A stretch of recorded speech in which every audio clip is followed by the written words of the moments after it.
Houston Cougars, a furious comeback to knock off Duke and advance to the national championship game.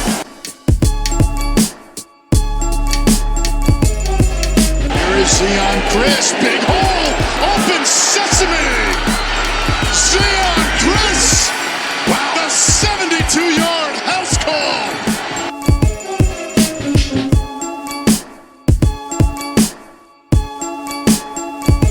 Stick it in your pipe and smoke it, baby. Yes! Welcome to the Scott Holm Podcast. Back here, it never gets old, Bobby. A 2-0 week for your Houston Cougar men's basketball team. Lots to talk about there. You got two matchups this coming week against two opponents who I'm very confident will be among the field of 68 here in almost a month and a half's time. I just realized how close we are to NCAA tournament basketball. I got excited about it, not just because of your Houston Cougars, but because I think March Madness is the primo American sports offering, pro or college. Got that in our future, but in the more immediate future, we got those Cougar basketball wins. Two big games going to talk about. Not the only Cougar basketball program in the win column, which we are both very excited about here. We're going to talk about that plenty tonight as well. Multiple spring sports. Bobby, I think this is the most notes I've done for a show this season, so I will keep my opening monologue here to about a minute. It's now thawed in the Metroplex, your neck of the woods. How you doing, buddy? Man, I am great. Just working. My parents are on a cruise, so I've been getting updates from my parents on that. That's been really entertaining, and yeah, just going through life, as they always say. So enjoying the Cougar sports and all of that. And I'm going to mention, as I always do at the top here, patreon.com/SH podcast to support the work that Bobby and I do here on a weekly basis, talking about those Cougars. If you have discretionary income and do not do so already, if you do so already, I haven't done this in a while, thank you. You're the people that keep us doing this, and we really, really appreciate the not small number of you that contribute to our Patreon. If you don't, patreon.com/SH podcast. As you'd expect, we're going to lead off with Cougar men's hoops tonight, going least to most recent in the games that have happened since we last sat in front of microphones and recorded here, Bobby, and talk about last Wednesday's 79-70 win by the Cougs up in Fort Worth over the TCU Horned Frogs. This was factually a game the Cougs almost never trailed in. TCU's quote-unquote biggest lead was actually 5-4 in the first 3 minutes of action. Ultimately, I want to zoom in and say in the final few minutes, not one that was in doubt, but I also would not put this among the top efforts of the season. Would hope it probably doesn't make a top 10 of best performances in the season when it's all said and done. I don't think the two of us entirely see last Wednesday's effort the same, though I believe we're a lot closer than we were about 6 days ago. Still a road win in a place the Cougs were looking for their first Big 12 road win at. Bobby, you were there at Schoolmeyer Arena last week. Give me your thoughts on this one. Yeah, man, coming out of this one, I didn't feel great about the performance. Cougs scored 4 points in 8 minutes in the second half. TCU cut it to 2 at one point, which coming off technically it was 13 at the half, but it was in all reality 15 at the half after the technical, which was a weird situation in the arena. Because they didn't really never know what's going on if you're back. Actually in the building, or the least amount if you're actually in the building. Yeah, I didn't know that he was teed up, and Dustin in our group text was like, and we got the tech coming out, and I was like, no, they just gave him that warning. And then they come back from halftime and they shoot the 2. So a little weird there. And it really sucked to watch the TCU cut it to 2 from the 15 at half. In the arena, that game felt a lot tighter than it probably was. Kind of looking back at it, from about 9 minutes left to the end of the game, it was a lot more dominant than it felt in the arena. It never felt like we truly pulled away. But that being said, the Cougs got it to about 11 and never really had it closer than 8 once you hit that kind of second part of the second half. Like I said, it felt like they were probably a couple of buckets away, a bucket and a stop away from kind of making me go, like, grab my shirt collar and feel a little uncomfortable. But they never got it closer than that 8, like I said. Cougs shot 28% in the second half, Sam. Not great. You got out rebounded by 3 in the second half. It was ugly, but honestly, It's a 9-point win on the road. I had to remember that this TCU team took Michigan to the wire. In their arena. Like I said earlier, the biggest concern for me is that 28% in March in the tournament. That will certainly be a problem. 9 minutes with 4 points is not ideal, especially if you are playing a much better team in March. All of that being said, you got a tough road win versus a possible tournament team, maybe even a probable tournament team, depending on what they can do the rest of the year. Don't look at what they did this weekend in Colorado, which was lose by a number of points and give up almost 90. But I generally agree. Yeah. Definitely, I wouldn't say they won't be on the bubble unless things go very, very sideways the rest of the year. But yeah, it's a tough road win. You are, like you said, looking for your first Big 12 win at that arena. Last time I was there watching the Cougs, it did not go well for me. So yeah, I get some of the positivity. This team last year didn't look great in a couple of games. I think Colorado is one that really kind of sticks out to me. So good teams can have bad games, and I totally understand that. I think the more concerning thing for me is at 28%, and then the defense of this team, while it's still top, I think 10 in the country, according to KenPom, that's giving up 70 points in like 3 straight games just isn't something we see from this team very often.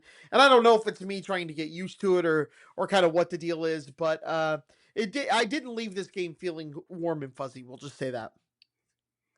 To what you said earlier, and I don't think you disagree with this, but I mean, if we had played like we did against Oklahoma State at home last year, I think that was right after or right before the Colorado game. When we play that against Gonzaga, we lose that one as well. So I don't disagree with the premise, but also, yeah, if you have even a team like last year's that was, we all know it, it's painful to think about it, but it is a feather in their cap that you were just the tightest margin humanly possible away from winning it all last year. And that team had like multiple clunkers against teams that I think were worse than this TCU team, which I think was my main contention between the two of us about this game. But I don't think I also disagree with too much what you said. I think TCU tried to play a higher possession game, which I think somewhat contributes to that final score. But also, if this ends up being one of your better defensive performances, I think things have gone really far south in the last like 5 or 6 weeks of the season, because it wasn't a great one. But a lot of things I liked from it too. One of the things I left really impressed about individually was Chris Sinak's effort. If you had told me before this game this was going to be JoJo's worst game by a wide margin in terms of actually being able to stay on the court due to foul trouble, I would have gotten very major heartburn, because TCU had 2+ offensive big men in David Punch and Xavier Edmonds, and David Punch and Xavier Edmonds both contributed a lot in this one. I think that's also contributing to hey, this didn't look like vintage Cougar defense. I mean, you had and yes, foul trouble is always one of those things that's kind of either somewhat present or lurking in the background when it comes to JoJo Tugler, but him only being out there 10 minutes and TCU, I would say, being unusually having, I would say, for a not top end of the Big 12 team, wouldn't say unusual for the Big 12, because obviously you see the likes of some very, very good players here in the coming games, but for a lower middle of the Big 12 team possessing pretty good skill on the offensive end in terms of Punch and Edmonds, they're two big men, and you kind of dealt with the worst case scenario there in terms of your awesome all-world shot blocker and post defender just not being out there. But I thought Sinak really picked up the slack rebounding with JoJo not out there. You also had 3 of your 6 steals. Out of the gates, this one really felt like TCU was trying to speed the Cougs up, like I talked about a moment ago. And maybe around the 10-minute mark, they started to wear down a bit. The adrenaline of, hey, we're playing a top-ranked team in a big moment in front of this big and raucous crowd in our arena maybe wore off a little bit, and that's when you saw the Cougs really start to stretch out there in the final 8, 9, 10 minutes of the first half. That start to the second half, man, one of the most brutal stretches of offense or lack of offense that we've seen from Houston Cougar men's basketball since we've gotten into the Big 12 conference. Like there have been some games with, I would say, offensive droughts. It's one of those things that comes and goes. This team is generally quite good offensively, but even last year's team, as unbelievably good at scoring the ball as it was, at times they'd have droughts as well. 4 points in 8 minutes. It's not good. And obviously it happens at the wrong time. It happens about 6-7 weeks. Certainly could end your season. TCU, I think actually as bad as that was, though, I think that TCU was able to really get whatever they wanted in the low post or within about 8-9 feet of the basket. I would say that bothered me as much, if not more. And it wasn't just the big men I've already name checked here. You had guards driving to the hole as well, which I wouldn't say was something that happened over the course of 40 minutes in this one. I think if TCU did anything consistently offensively, it was really just getting those two big men involved. And the fact that you weren't able to get those guards involved as much consistently on the TCU side is why we're talking about a Cougar win as opposed to a not Cougar win. Still, that doesn't feel great. It took them less than 10 minutes to go from convincing halftime lead to 51-49 at one point, I think just inside of 10 minutes to play. I wanted to shout out this one play, though. If we were doing overlooked plays, I don't know if this would be entirely an overlooked play, but that Ramon Walker 3 on the drive-in dish from Fleming's right when TCU cut to 51-49, like, it's weird to call it a dagger because obviously TCU had ample time after that 3 to come back and make a game of it, but it felt like that was you, to use the fight sports metaphor, kind of landing a big punch them and them going down, getting back up, but being woozy the entire, like, they because they never really were back in it from there. Like, you were able to eventually get to double digits. They got to low single digits, like you said. It was always at the point where TCU is maybe a big 3 away from, oh, I'm starting to sweat this again for me. Like, really, like, but they never got that basket, or they didn't get that basket again until U of H had extended the lead a little further, and just really whatever the 5 or 6 minutes ended up translating to in terms of actual minutes. Really, at that point, once you got it back to double digits again after they cut to 2 around 10 minutes. Yeah, I agree. I was still watching closely. I was still thinking to myself, hey, couple makes, another mini drought, then we might be in trouble here, but never really worried from that point. Can't believe I haven't talked about Kingston Fleming's yet. Not his cleanest game as a distributor, but maestro scoring the ball in all of the ways that Kingston is a maestro. You could tell at times TCU was trying to do everything, especially the first half, to deny him the ball, but Sharp was doing so well offensively. I think that made that task a lot harder for the Horned Frogs. It's just a reminder that even against good defensive teams, if you got even just 2 of the 3 guards, whether it's Flemings and Uzan or Flemings and Sharp or Sharp and Uzan, which I would say probably describes the next game we're going to talk about. If 2 of the 3 are making their shots at a decent clip, good luck beating this team. Even with the defense maybe not being as psychotically good at keeping opponents from making shots at some of the Cougar teams of the recent past, this is still a good enough defensive team that 2 or 3 of these guards are making their shots. Yeah, you're probably not winning this one, buddy, unless maybe our opponent's playing at home and they're just shooting the lights out as well. Crazy stat after this one, but it doesn't directly reflect this, but I wanted to highlight it because I guess because this also includes the Cincy game after it as well. Part of my lack of stress in closing minutes is that I know this is a team that is good enough at the free throw line, unless somehow we're getting JoJo sent there 4 or 5 times. I trust this team enough to not get the ball to JoJo 4 or 5 different times in late game situations. This is such a good free throw shooting team. If you've looked this up, let me know. Do you know where we are right now in free throw shooting percentage in Division I?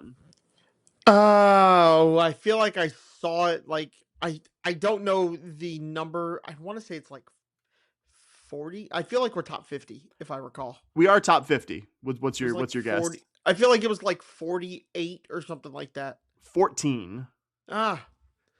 Like, I think in the past, Cougar fan, and there have been some poor free throw shooting teams. The first Big 12 team, Jamal Shedd's last team, like, amazing as they were, I looked this up. We were 301st in the country in free throw shooting, which, it's not great, Tim. That's not great, buddy. Like, maybe the one and only I would say downside of having Wani Roberts be a high usage guy over his career. Obviously, the the good just so far outweighs the bad to be funny. But I was like, oh yeah, probably a little bit of Wani contributing to that one. Cougars making 78% of their freebies as we're recording this tonight. Like this is a team that doesn't go the free throw line a lot. Relatively, I mean, obviously you're still going a decent amount, even if you're a team that doesn't go super frequently, but that's a good thing in close games, man. That's a good one in games maybe in the tournament where you're up like 3 or 4 and your opponent at this point is trying to foul you and send you to the line. Even losing LJ Cryer, a guy who was just unbelievably good at those late game situations, obviously great shooter, and you knew when LJ was going to the line that LJ was gonna make those shots. But Sharp, Flemings, Uzan, like you get even 2 of those 3 guys on the court at the same time. Like I feel pretty good about U of H being able to close out these situations. I guess my overall thought in this one, it obviously not a vintage performance. I think you and I agree that this was not a vintage performance, but my main, and this is, I'm not really including you in this because I feel like you and I feel pretty similarly about this. My main contention with people who are critical of this performance is that if you were realistic about what this game was, in the most general sense, a road matchup in a raucous arena coming off, an emotional close road loss at Texas Tech, I'm sorry, it was never going to be us beating TCU by a ridiculous number. I'm not going to make TCU into something they aren't. Alluded to it. They followed this one up by immediately losing by 16 or 17 at Colorado and giving up almost 90. But TCU, I would say, is still above my line of opponent I'm happy with any road win against, even if it wasn't easy or pretty. Utah, here not too long, not above that line. If we win by 2 at Utah, I will be happy that we didn't take the quad 3 loss, but I will be fairly critical of the performance. Things worth being critical of in this one. We've both said it. Last year's team struggled with worse teams than this TCU one at times in Big 12 play. This league's too good even outside the top names to take for granted road wins that were never in doubt, which was, I guess, my main contention. Not that there isn't, I think, red meat to, criticize from this one. Criticize in context, but criticize like I think we have. Yeah, like I think it's fair to say that last year's team was had some struggle games where they didn't look great. I think the difference is, for me, just as a fan, where I think there's a little bit of a difference is, even if you look at KenPom, right? KenPom, this year's team is not as good offensively or defensively. Not to say that this team isn't a good team, but in a Final Four contender. I think last year you felt confident that this team was almost a no doubt for a Final Four. I mean, look, again, offensive efficiency isn't the be all end all. Right. We are 2 slots ahead of where last year's team finished. We'll just say that. Sorry, continue. Yes. And we are 2 slots ahead of where they finished. You look at the number and it is not as high, right? But and then you look at the defense, the calling card of this program, and you are 8 points worse than you were. You're worse there. No. You're 10 spots, right? So like last year's team felt like it was inevitable that the Final Four was going to happen. Like, because there were different tiers of teams, and you were clearly in that like top tier, right? Where it was like these 3 teams. It was like us, Duke. I don't even think necessarily you saw Florida through a lot of last year, but ended up kind of working out that way. It doesn't feel like this year's team is on that top, no doubt, of this is going to be a Final Four team. And I think that's kind of where the conversation is happening. And that's also an insane thing to say, right? Like, it's insane to say, like, this team isn't a guaranteed Final Four like it felt like last year's team was. So I don't think it's necessarily saying that this team is a bad team. It's just kind of like this team it's still January when this game happened, right? It's now February. We're a month away. You want to be better now than you want to be better in March than you are now. And I would say that this team is significantly better now than they were even in December, right? But it's still, I think it's a very good team. You're top 6 KenPom, right? You're number 6 in KenPom. But this team doesn't look as dominant as it was last year. And I know there were some stinker games last year, but you and I talked about this. For the first time, it felt like there was a chance that you lose back-to-back games in the Big 12, which is normal, right? Like, but that's kind of the bar that has been set. So that's my only thing with it. Not that I think this is a bad team or that this team can't win the No, national I know. title, right? Or this team can't win the national title. I think this team absolutely can win the national title, especially if they get better. I think last year you kind of felt like you had that dog that was going to just get you a bucket. And you feel like you have that with Kingston. Hold on. Okay. You know you have that with Kingston Flemings, but it also felt like last year you could depend on about 3 guys to get you that bucket. You could get Wani, and Wani got you buckets multiple times. You had Emmanuel Sharp, who you kind of wanted the ball in his hand at the end of the game, him or Wani. And then you still had Jamal Shed as well. Like it just felt like a different team. And this year you have Kingston Flemings and you have Emmanuel Sharp again, but Emmanuel hasn't played quite as well as he did last year. Milos is hot and cold. I don't know what's going on. It seems like he's playing much better with the ball in his hand, and you want the ball in Kingston Fleming's hands. So it just feels like there's a different team this year than last year's team, and that's to be expected. You didn't expect Kingston Flemings to kind of be that guy, and this team, I think, looks different than what you necessarily thought this team would look like in November. You thought this team was going to be Milos, Emmanuel. Then you thought you were going to get the added benefit of Snack. You thought you'd see Tugler a lot, but Tugler's getting a lot of fouls. So not to say that this team isn't good, not to say that this team isn't great, that this team can't win a national title, but it's more, last year it felt like you were much more dominant to me than you do this year. Last year it felt like a shoe-in that the Final Four was like, it's obviously not guaranteed because it's madness, but it just kind of felt more like that was certainly a top 2-3 team in the country. This doesn't feel like it as much, but that's not to say it's not good. I think my final point, we'll move on to Cincy after this. I probably agree with a lot more than I disagree with what you said there, but and this isn't really how you're framing it, so this isn't a counter argument to you specifically, but there seems to be an understanding that, hey, Kelvin Sampson teams play their best basketball in mid to late March, that this team has improved, which you acknowledged. So like, yeah, if this team does not improve one iota, or the improvement is very slight from now until the second or third game that this team plays in March Madness, like, yeah, like this team is going to be in trouble. But when is the last time a Kelvin Sampson team didn't look markedly better? Not to mention, I think this will be a little more extreme with the fact that 2 of your 5 starters and one of your top bench guys, 18, 19 years old, playing their first college season. It tracks that last year's team with super senior Wani Roberts, super senior LJ Cryer, 4th year college player Emmanuel Sharp, Milos Uzan being like your least veteran guy as a junior, Javier Francis and Malik Wilson. It took me a second to get Malik Wilson. Sorry, Malik Wilson. Those guys, super seniors off the bench, or I guess senior in Javier's case, super senior. Like that was a very veteran team. That was one of the most unusual. It is a level of unusual veteran team. Not that, I mean, the veteran teams always make the deep runs in March. I think that's what we've kind of seen versus the teams that have a lot of freshmen.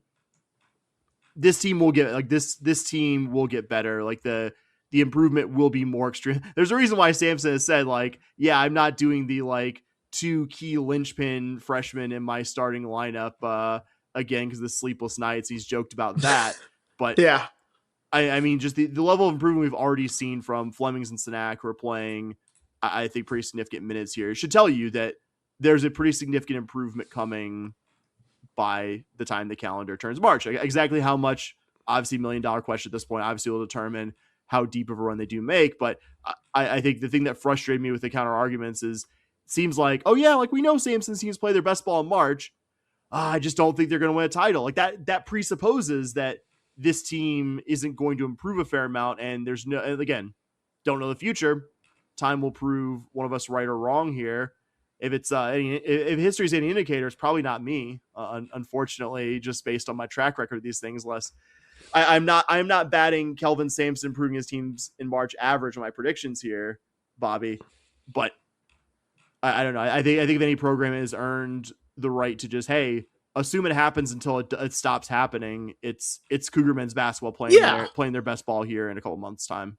Yeah, like I said, I don't think that this team won't get better. It's just the discussion now is going this team as good as it was last year, and that's a very hard thing to kind of put it up against. It's kind of unfair, but that's kind of the standard that has been. If you thought this team with two freshmen likely playing starting role, not again, I don't think if you thought this team minus Wani Roberts and LJ Cryer, two again super seniors, was going to play exactly as clean as a team with two 18, 19-year-olds as your leading minute guys, like I'm sorry, like I think that's unrealistic. Yeah, for sure. And of course, we're going to talk about the Cougs' second of two games from the week that was a 14th straight, which still feels kind of crazy to say, win over the Cincinnati Bearcats, a 76-54 demolition during the Saturday early college basketball time slot. As I always do in prepping for these game recaps, in addition to obviously watching the game live, I at least will watch the extended highlights, the 10-11 minute one of the game, to kind of remind myself of big moments, game flow, anything that just kind of slips out of your mind within a day or two of the game, going back to talk about it. And on the pod, I believe I predicted a 12 to 16 point Cougar win that ended up being convincing when it was all said and done, but maybe a win that Cincy made a bit more competitive than we expected in the pregame. And there were times certainly in the first half where I was thinking, okay, this is kind of the game script I was expecting here, and my prediction would be vindicated, but I'm happy to say when it was all said and done, I was wrong. And this was a truly impressive effort, really during that period that encompasses like the last 5 minutes, the first half, first five of the second half. The Cougs turned this one from relatively close game into a borderline laugher that Cincy really had no hope of getting back into. Bobby, what were your thoughts on Saturday's win over the Bearcats? Yeah, kind of funny. I had work obviously on Saturday, as I do most Saturdays, and at the under 4 left of the game, I was like, yeah, I'm gonna go ahead and put my shoes on and get to work a little early. No, I think the most interesting thing about this game was the JoJo Tugler situation. We love to go high level, but that was the thing. It was a 22-point game, so you kind of want to focus on you don't necessarily need to talk about what happened in the game all the time. But I thought the Tugler situation was pretty interesting. You actually start JoJo, then 3.5 minutes into the first half or into the game, you actually sub him out on the first stoppage of the game. You bring him back in 5 minutes later. He plays for 5 more minutes before he's subbed out. This time he did pick up a foul. I do wonder if he doesn't pick up that foul, if he gets subbed out, because he was immediately subbed out after that foul. 3 minutes later, he's back with 4 minutes left to go in the first half, and he plays out the half. Finishes the first half playing 12 minutes and only having 1 foul. Those 12 minutes, I believe, were more than he played in all of the TCU game. You're correct. Because of foul trouble. I think he got 10 in the TCU game, if I recall. And he only had that 1 foul. It clearly worked for him. I'll say he did kind of look a little off rhythm offensively, maybe possibly because of that rotation. But the most important thing was he was on the court, and his presence on the court defensively is worth him getting 7 points in this game, not looking in a rhythm offensively. JoJo Tugler's there for one reason, and anything you get on the offensive end from that is a plus. That is worth that alone. So I'm interested to see what happens with the games this week. What happens with UCF and BYU. Interested to see if Sampson continues to do that exact same kind of rotation thing going on. But yeah, he's super valuable when he's on the court. Him playing 12 minutes in the first half. I didn't go back and look, but it really feels like that may be the most amount of minutes he's played in the first half this year.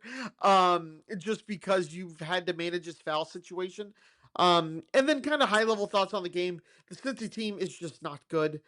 Kingston had an off night shooting 7 points, but if you get Sinak, Sharp, Milos, and Harwell all getting 13 plus points, Kingston can kind of have one of those nights. This might sound funny to say. If I was a pro scout And obviously I'm following most of Kingston Fleming's games. I'm a team expecting me picking in the top, whatever it is, 7 or 8 in the coming NBA draft. Might be your Dallas Mavericks. Unfortunately, gives me no pleasure to say that. I'd actually be really high on the game Kingston had here, which again seems weird on its face because it was his lowest scoring output since we've started Big 12 play. First single-digit scoring game since Jackson State almost 2 months ago. But if you're a pro scout and seriously considering recommending this guy to your team to take as a significant cash investment, a high lottery pick, you need to see a guy who can impact a game positively, even the times when the shot isn't falling or this opponent has done everything in their power to say, you know what, we're going to make you beat us with someone who isn't Kingston Flemings, which I would say the most simple description the Cougs absolutely did offensively on Saturday afternoon. Even in a game where he only made 2 field goals, you saw Fleming's fingerprints all over this one as a distributor, as a defender. We're used to talking about his scoring acumen because he's an unbelievable scorer of the basketball, one of the very best we've ever seen come through this program. But I remember I said to you shortly after this one went final, I referred to it as something like, it wasn't Kingston's best game. You immediately replied to me kind of questioning that. And I said to myself, Bobby's right. He really did do everything other than put the ball in the basket in this one, and his teammates were doing such a good job at that. And big credit there to Miles Uzan. Really awesome game from him. A reminder of how good this Cougar team can be when Miles is making his shots. We singled out Cincy's big man, which I think is at least somewhat an answer to the question of what you said about JoJo never really looking in rhythm offensively. JoJo's got the more conventional post game as compared to maybe Sanak.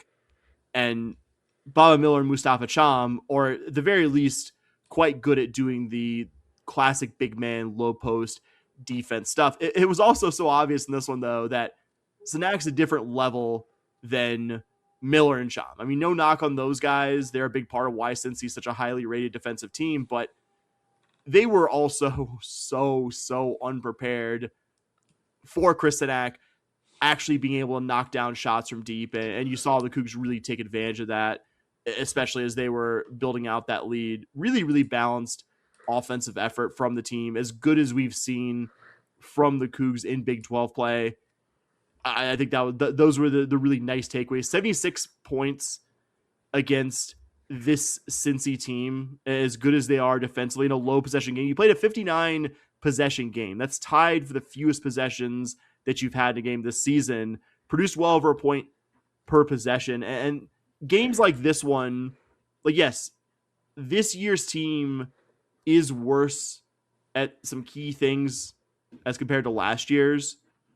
But also last year's team, as great as they were shooting the ball, terrible at scoring inside the paint, or very inefficient at scoring inside the arc. This year's team's much better in that area. I think about 5% better for the season shooting inside the arc, which again, 5% doesn't sound like a lot. Multiply that by a basketball season, and just the, I would say, outflow of effects from being good at scoring the ball inside or doing it a bit more efficiently than you did last year. This was a good demonstration of that. That again, like, this team has some imperfections, but when everything's clicking offensively, like this is a very good team offensively. This is a team that could go bucket for bucket with a lot of teams. I think we'd all prefer that you'd be a little be a little stingier at keeping opponents from making shots. Not that you're bad in any of those key areas as well. I think getting noticeably better there with what this team can do offensively, and I believe, even though I never think you'll be elite in either area, I believe a positive trend line in terms of actually being able to put the ball in the basket, which has been your main offensive bugaboo this year. I think that's why I'm so bullish in the big picture on this team. Yeah, I get why you would be bullish on this team, like, no doubt about it. I think I pointed this out maybe last week, the week before.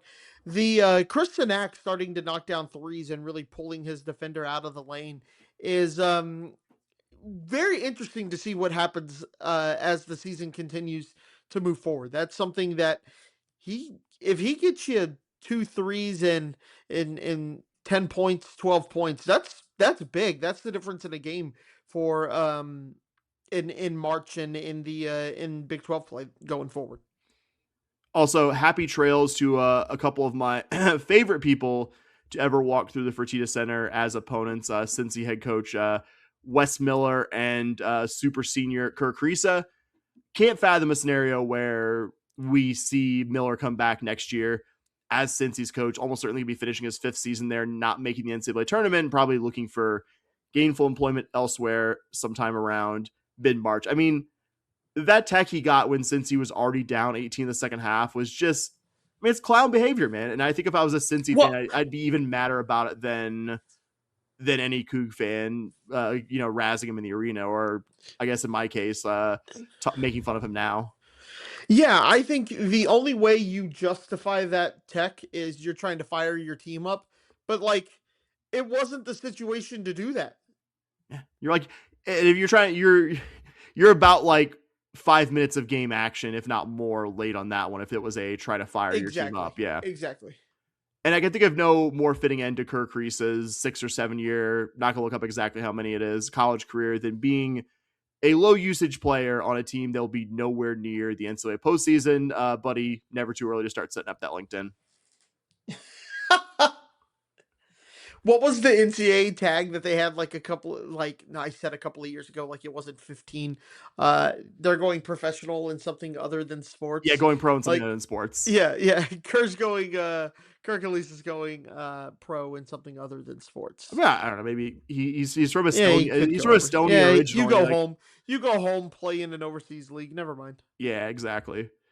Going pro in a slightly lower level of I still can't believe Arizona, a 1 seed, a few years ago when we beat him in the 2022 tournament. They had like Ben Mathurin, future lottery pick, all these great athletes, and they had this bum, this guy who shouldn't be starting for a top 75, 80 team as their point guard. They might have, if they'd had a real point guard on that team, as awesome as that Cougar team was, as much as like Kyler Edwards, Tajay Moore, kind of coming to his own, Wani, Jamal Shed kind of coming to his own, like those guys were dogs. Like that was a dog team. It wasn't the most skilled or talented team we had, but that was an absolute dog team to get to the Elite Eight, like missing Marcus Sasser and Tremont Mark from that team. But I don't know, man, Arizona might have beaten us if they'd had a real point guard on that team. But personally for us, they didn't. So happy trails, Wes Miller and Kirk Risa. Probably the best endorsement of this game that I don't have a whole ton of thoughts on in total. I think that's all I have on it, maybe a little bit less than I normally have for a Big 12 men's basketball game, but we got plenty to talk about tonight. Bobby, did you have anything else you wanted to add about the Cincy game? Nope. So a couple games to talk about, as I alluded to at the top of this show. Tomorrow night, probably tonight, as you're listening, the Cougs will remain home and face an opponent that, for me, this UCF team probably has the biggest delta between what I thought they would be in the preseason versus what they've actually been in a pretty good chunk of the current season. And obviously a positive difference. UCF came into the season, entirely new roster, really honestly having the hallmarks of a head coach in his final year, kind of throwing stuff against the wall to maybe save his job, but probably not. We're seeing something like that with Bobby Hurley in Arizona State right now. And I've always been kind of a believer in their head coach, Johnny Dawkins, because I do believe UCF is a tough job. Not a ton of history there, not a ton of support relative to the rest of the Big 12 behind it. And been a number of years now since then, but I feel like Dawkins should have gotten outsized credit for building by far their best team in program history when they made the 2019 tournament as an at-large, won a game, almost beat the Zion Williamson era Duke team. And his last few teams before this one, not NCAA caliber teams, but also solidly top 60, 70 in the country, which at a job like UCF, in my opinion, you're still doing a solid job, but also don't think it was an unfair expectation coming to the season that, hey man, you got to get an NCAA tournament level team there. And barring, in my opinion, a pretty unlikely collapse here, I believe he finally has that NCAA level team. Bobby, what have you gotten to learn about this year's Knights team? Yeah, man, this game concerns me a little bit, but not nearly as much as it would concern me if they were at home. This would terrify me if it was in Orlando. This team, preach on, preacher man. Yeah, this would be a not fun game in Orlando. Not to say that this game's going to be fun, even with it being in Fertitta tomorrow night, but I do feel a lot better with it being at Fertitta. UCF can get some offensive rebounds. Just kind of looking, that was kind of the first thing that really stood out to me, is their ability to crash the offensive boards. And the Cougs are surprisingly bad at giving those up this year. There's been multiple times where you and I have come on here and been like, man, we just really seems like we gave up a lot of offensive boards that game. We gave up a lot of offensive rebounds that game. And that's a weird thing that we haven't done much before. And teams that are good at getting offensive rebounds have been able to get offensive rebounds against us this year. The other interesting thing to watch is their ability to drain the three. They're number 18 in 3-point percentage. On the defensive side, I was kind of looking through KenPom, and buddy, I gotta be honest, I do not see how they are ranked even as high as 78th like they are. Like, you kind of go through everything and you're going, okay, like, they're 78th in KenPom, but they're good at stopping teams from getting offensive rebounds, but they are in the 200s in just about every category defensively that you can think of. So I don't really see it. It was kind of weird. Opponent Like I said, strength? they do. Yeah, like I'm doing the maybe shrugging that's thing it. though. Yeah. This is a team that beat Kansas. They beat Texas Tech. They lost by only 7 to Arizona. But you take them out of Addition Financial, which that name cracks me up because Addition, like, I don't know. When I was there, I was just like, is that the highest level of math you guys can do? That was kind of my funny joke. I'm not saying it was good. But you take them out of there, they lose by 30 to Iowa State. There's no shame in losing to Iowa State on the road. Losing by 30 is a problem, though. And then they lost to Oklahoma State. It's just two different teams in their arenas. Their best win on the road was at A&M. Decent, pretty good. It's one of those. It's gonna age really well because A&M really has like Yeah. new coach is clearly clicking there. Like, but they weren't like that level in November. But you know what? That doesn't matter. You still get credit for it the same. Yep. It'll still say key wins on your resume. But they are 3-2 on the road, and their wins are versus 27, 91, and 72, while the losses are against number 57 and 6. Like I said, they lost by 11 at Oklahoma State and 30 to Iowa State. On the road, this is a much different team. So just kind of, like I said, I don't understand how their defense is that highly rated. It just doesn't feel like it should be. Feels like if the Cougars can have their same offensive performance, this could end well for the Cougs. And it's funny that they, by the numbers, really aren't that good of a defensive team. I think I'll give the staff a little credit. Like, it's an entirely new roster of guys. Like getting an entirely new roster of guys, most of whom have never played with each other before. They actually got a couple teammates from Milwaukee who I'm going to mention among their standouts who played there last year.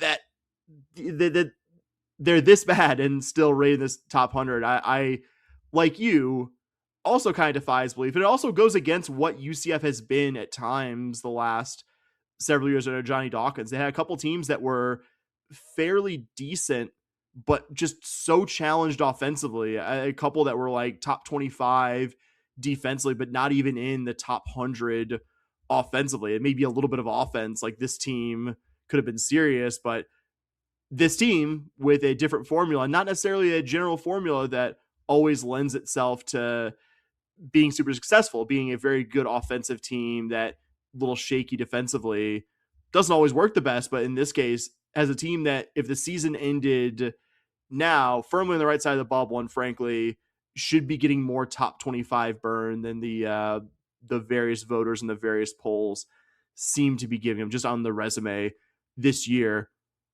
Would be incorrect to call them a one-man team by any definition of that, but grad student Themis Folks has absolutely been the engine of this year's Knights team. Folks is currently top 25 nationally in assist rate, coming off a really awesome 21.7 assist performance in their latest big win last weekend over Texas Tech. Hey, sorry, Red Raiders, not everyone can beat UCF when they wear their special uniforms. Guess it's just the Houston Cougars. Folks has 5 double-digit assist performances this season, 21 games played, a few of those against Big 12 opponents. Will also do a fair amount of calling his own number offensively, mostly from slashing to the basket.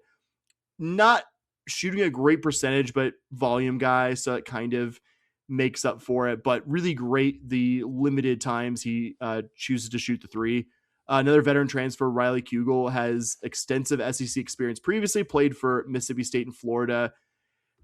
Really, really good offensively, shooting 40% on three-pointers despite taking a good chunk of his shots from deep. Given that this year's Cougar team is not as superhuman at defending the perimeter as recent Cougar teams, the Knights' ability to shoot the ball from deep is probably what's giving me the most heartburn here, previewing this opponent. It would be giving me more heartburn if it was in Orlando because, like you said, pretty drastic home road splits for this team. I mean, this is a team that beat Kansas and Texas Tech in their building. And yes, they have the win over. Looked good doing it too. Looks good doing it too, not just like, oh, they got lucky. I think played Arizona pretty respectably as well, considering what Arizona is, considering I would say Arizona, a post-heavy team, facing a UCF team that I would say their biggest deficiency is the standard post-offensive game, as also evidenced by the fact that they've been very terrible at keeping opponents from scoring inside the arc this year. They just don't really have necessarily that muscle, though. I do like JaMychal Stillwell. Actually, the guy I alluded to earlier, played with Themis Folks last season. Milwaukee has been very solid and only a bit behind Kugel and Folks for usage rate. So you're going to see a lot of Stillwell, Kugel, and Folks offensively for the Knights. Like you said, very good team at grabbing offensive boards and keeping opponents off the glass. Something to watch here with the Cougs as well. Not saying UCF is incapable of winning this one at the Fertitta Center, but like we've both now said a few times, this is a noticeably worse team. Not a bad team by any stretch, but a noticeably worse team away from Orlando. And I think when it's all said and done, this is going to be a Cougar win, kind of in that high single digits to low double digits range. An opponent we all absolutely should be respecting, but again, one that would panic me a bit more if it was happening away from home versus home. I think if this was defensively, I think if this was like a team that was 31 in KenPom defensive efficiency and 74 in offensive efficiency versus what they are, which is the opposite, I think they would scare me a bit more. Like, we've seen the Cougars at times, we've seen those scoring droughts you have against the better defensive teams. At the risk of jinxing it, I don't think this is the kind of opponent defensively that's going to put the Cougs in a lot of scoring droughts. Yeah, I think for me, KenPom has this as a 12-point game between us and UCF. That feels high for me, just kind of watching, as an aside. Like, if we win by 12, I'm going to be ecstatic about the result of this game. This really feels like a 5 to 7 point game to me. Just kind of how UCF has played. Like I said, they got that win on the road versus A&M, so they are capable of it. But like you said, that A&M team's not as good as it was. So this really feels like a game where if it becomes 12, I'm ecstatic. But yeah, 5-7 kind of feels like where this game's going to end up to me. We disagree. Oh, you think we're going? You like? I told you. I think we're winning 11 to. Yeah. We're this one 11 to 12. Like, I wouldn't. Yeah. That's not for lack of respecting this opponent, but I what this team has done well offensively. I think they'll stress us out defensively. They're going to hit some shots. Mm-hmm. Like, this isn't going to be as low scoring a game as maybe some of the past ones we got used to maybe from this opponent. But I don't think they're going to all of a sudden look like a top 25 defensive team against a Cougar team that I believe has been playing some of its best offensive basketball at home lately. Yeah, I don't disagree. Our second game to talk about is one of the tougher ones on the current season schedule. The Cougars will travel to Provo on Saturday to take on the current number 16 BYU Cougars. This was a team U of H really had the number of last year, demolished them in Houston back last January during the regular season, also comfortably beat them when they met again in the Big 12 tournament. But this is a pretty different team, much better BYU team. Obviously, no small part because of future high NBA lottery pick and bluest of blue chip recruits, AJ DeBonsa, who has lived up to basically every bit of the absurd preseason hype coming into him at BYU this season. Bobby, tell us more about the Cougs with a U and what we can expect to see from them and their building on Saturday. Yeah, I would say looking at their results this year, their best win according to KenPom. Sam, do you know what it is off the top of your head? Ooh. So I know they lost. They just lost to Kansas at KU. They just lost to Arizona in Provo. That one was pretty close. Arizona did try to give that one away. They did. Late. Yeah, I watched the end of that one live. What is it? That would be number 28 Villanova. Yeah, they did. They did play Nova in one. It was like one of the November November it was the ones. first game Yeah. of the year. It was the first game of the year. Okay. November. That's right. It was 3rd. It was actually here in Vegas. Yeah. It was. But this team, like, it sounds weird when you kind of look through it. You're like, you've seen them absolutely dominate the bad teams, and then when they play the top teams, they play them close, but then they end up losing. If a team is top 25 in KenPom, they haven't won. Versus number 22 Tech, they lost by 13. Granted, that was on the road, but that's still a pretty significant loss on the road. They lose by 8 to Kansas in Fog Allen. They did play Arizona close at home, which is one of the reasons that you might want to be a little concerned about this game, is that you're having to go to Provo to the Marriott Center, which I always forget. As somebody who travels for work and stays in Marriott's, I always forget that it is Mormon based until you open up the drawer and you do see the Book of Mormon in every hotel room. Wait, they have that in there, like the Gideon's Bible? Yeah. I never knew that. Oh yeah. If you stay at a Marriott resort, I always pull it out just because it's like a weird thing. It's one of the things like I pull out and I'm like, oh yeah, they have the Book of Mormon in there every single time. Yeah, absolutely. It's not in Hilton's or what's the other one? But like Embassy Suites, they're not there. So yeah, there you go. I always forget that. But yeah, they lost by 3 at home. That does scare you a little bit. Like UCF, if you put this game in Fertitta, I feel a lot better. But it's not in Fertitta. It's the exact opposite of UCF. You are going to have to go on the road. And this is a good BYU team at home.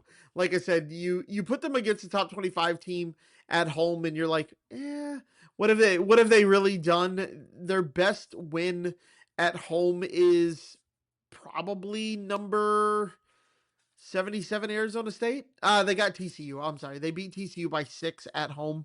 So like this BYU team is gettable, especially on the road. But yeah, if you get them in the Marriott Center, it's going to be tough to see what they did versus Arizona there as well. Now for the actual matchup, you mentioned them. If you know anything about college basketball, you know AJ DeBanta is averaging 23 a game. And if we're being honest, I'm not sure who on this U of H team is going to lock him up. Like, it just kind of is just, he's a bad matchup for U of H if you really kind of look at it as well. Like, you're not putting Sanak on him, and you're not putting Sharp on him. I think you put JoJo, but obviously that has the effect of, hey, you're pulling him out of being just the absolute, like, probably like best post defender, best shot eraser, like in the game right now. Yeah, now that has problems. Yeah, all that being said, Sampson usually does a good job of daring someone else to beat the Cougs. But this year he seems more in the mindset of let the best player get his and shut everyone else out. That worked versus Arkansas. It worked in game 1 versus Tech. BYU will try to push tempo, but the Cougs do a good job of keeping their tempo. You saw that in that Arkansas game. And other teams that have run really fast tempo, is the Cougs haven't been sucked into it this year, which is a change from last year and is actually really nice. You don't see the Cougs kind of getting fast, and that was a thing BYU did last year too, was get quick, and the Cougs just did not fall for it. They said, you know what, go try to knock down your threes quick. We'll take the ball. We'll take 25 seconds off the clock, and we will just go ahead and wear you out that way. The other guy who kind of scares me is Richie Saunders, which, side note, if I were stereotyping a BYU player, he would look exactly like this. If you're listening, picture a BYU guy in your mind's eye. It's Richie Saunders, I promise. That is what Richie Saunders looks like. And he plays like you would think that guy would play like.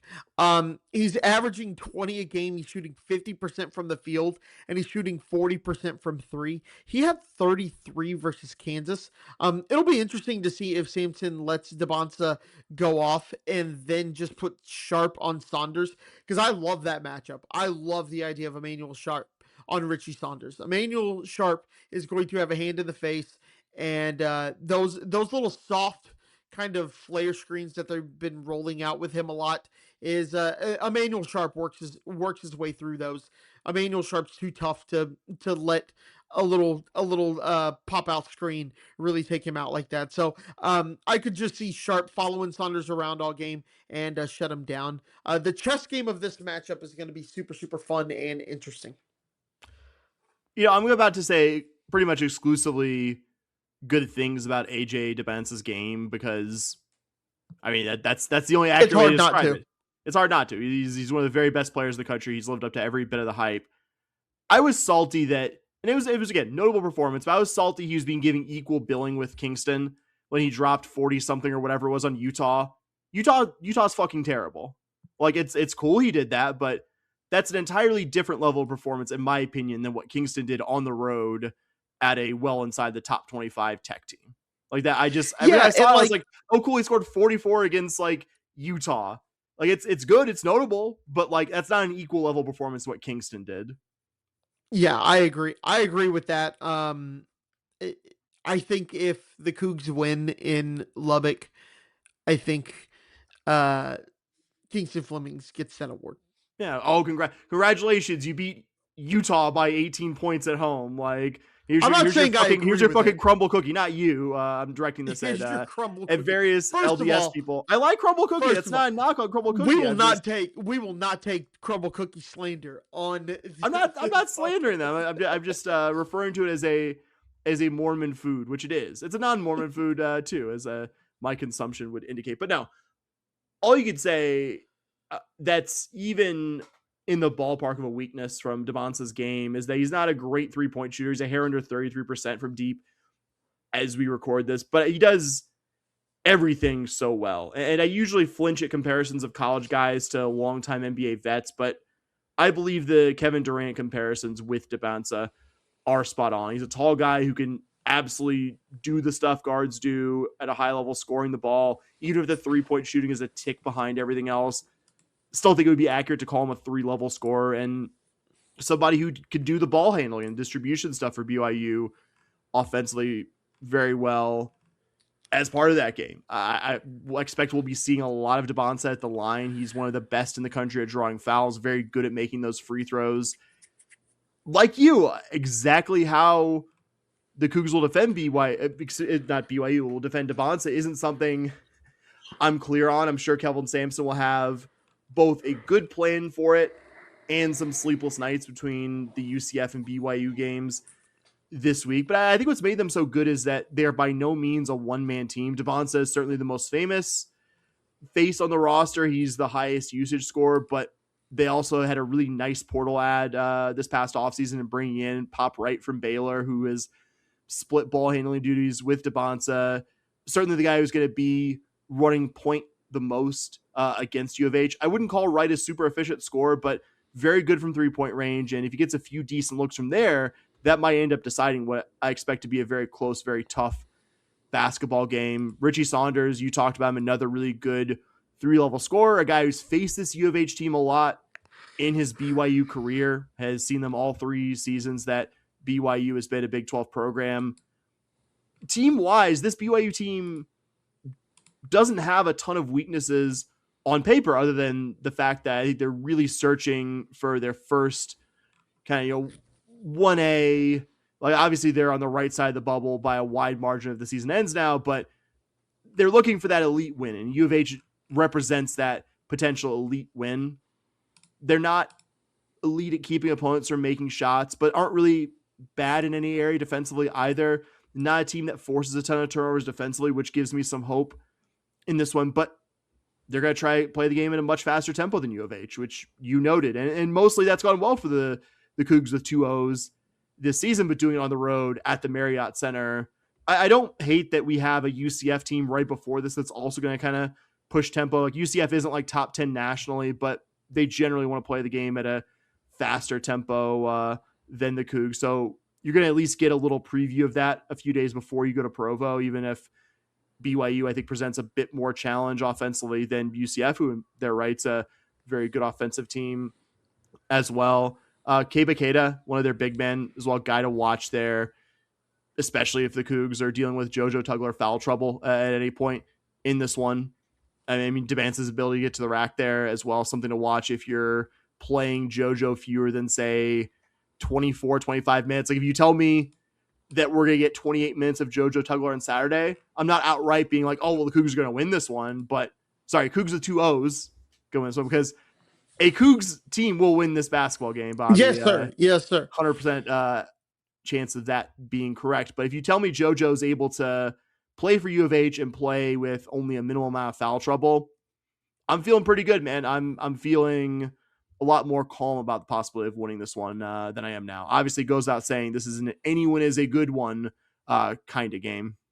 Absolutely. It is absolutely that kind of game. Yeah, but you get yourself back in the 1 seed discussion. I think right now you're on the 2-3 line, which obviously great place to be. I'm certainly not complaining about that, but you win in Provo, you get yourself in that 1 seed discussion, keep yourself in that small group with Arizona, Iowa State, and Kansas of teams that are kind of fighting right now for the Big 12 regular season title. Like, not a tragedy if you lose this one, but I think those are the stakes. Those are the positive effects if you're able to find a way to beat BYU and Pro for the second time in as many tries and since we both joined the Big 12. Agreed. So we'll stay on the hardwood here for a bit, talk about Houston Cougar women's basketball. Last we recorded, U of H was in the middle of its road matchup with then number 14 ranked Baylor. We make a point on this show of trying not to record counter to U of H sports that are airing of any type that we can actually watch live, but Baylor on the road right now, probably top 2 or 3 most difficult road matchups of the season. We had a pretty limited time frame where we were both able to record, so kind of followed along as we recorded.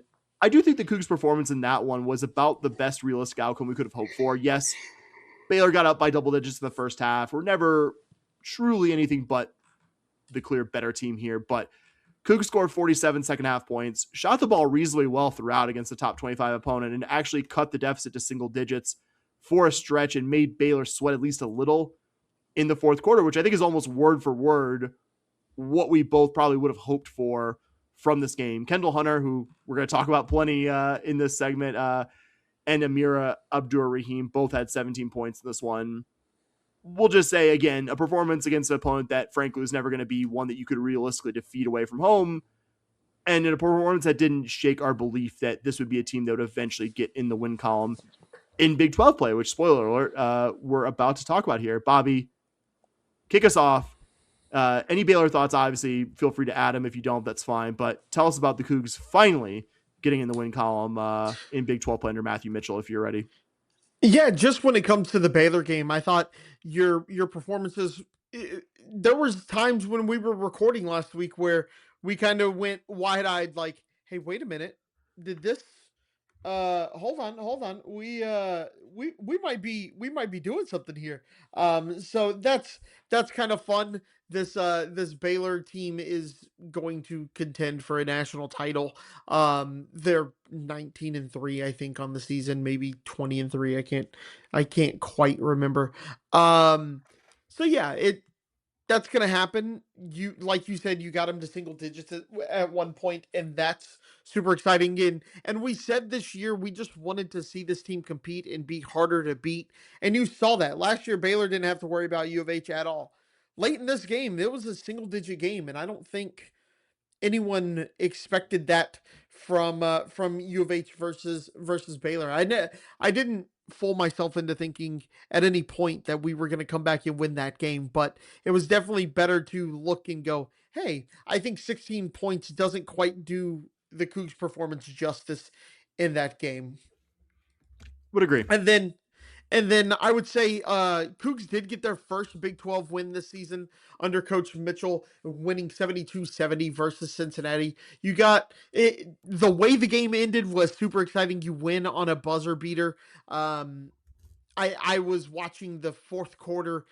Candidly, I was sitting on the couch watching the fourth quarter, and I think a little bit of the end of the third. Everything else I was kind of following on on my phone as it kind of went along while I was at work, but you get the game winner and jumped off the couch. Dustin immediately texted us, and we all lost our minds. So super fun to get that win.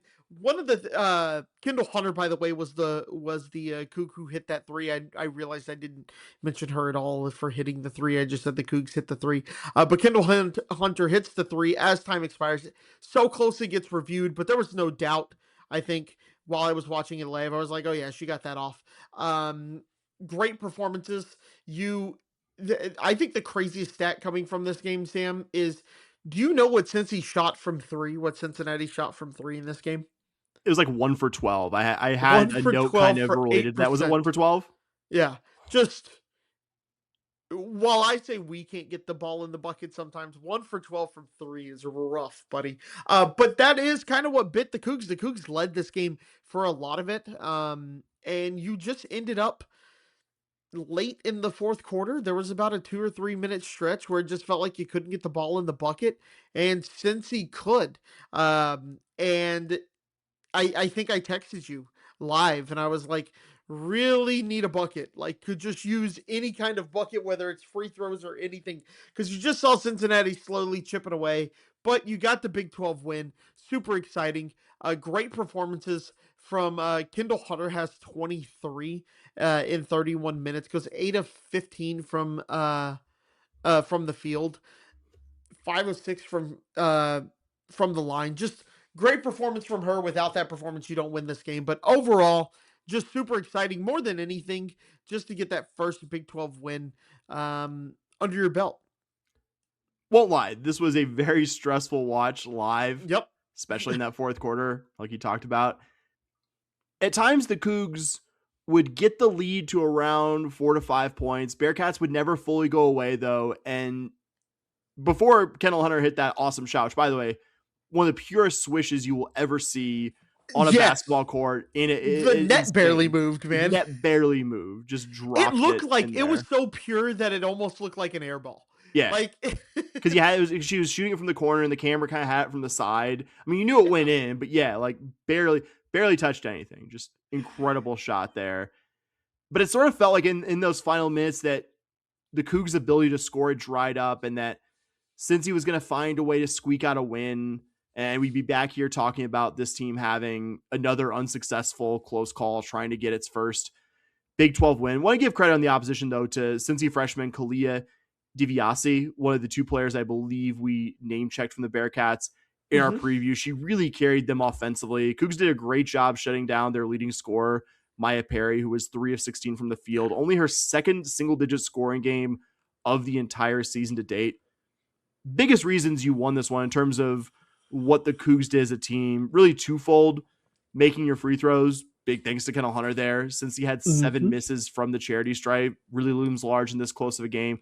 And actually being able to occasionally make 3-pointers, with Hunter and Kayla King making 4 of your 5 trays in this one, and Cincy just not being able to do this at all on Sunday. Wanted to shout out also Kiara Merchant, your lone holder from last year's team, who's actually playing, had a really strong start to this one, gave you 15 points and 3 steals in 28 minutes off the bench on Sunday. Really enjoyed that Merchant specifically was able to be a big part of this this big win in the first year under Matthew Mitchell. And big picture, 1 win, but we've seen pretty consistently that even in the toughest parts of this early Big 12 schedule, that this is not a team that in any way looks like it's given up on Matthew Mitchell. And from our perspective, and I feel comfortable speaking for both you and I, we were confident it was going to come.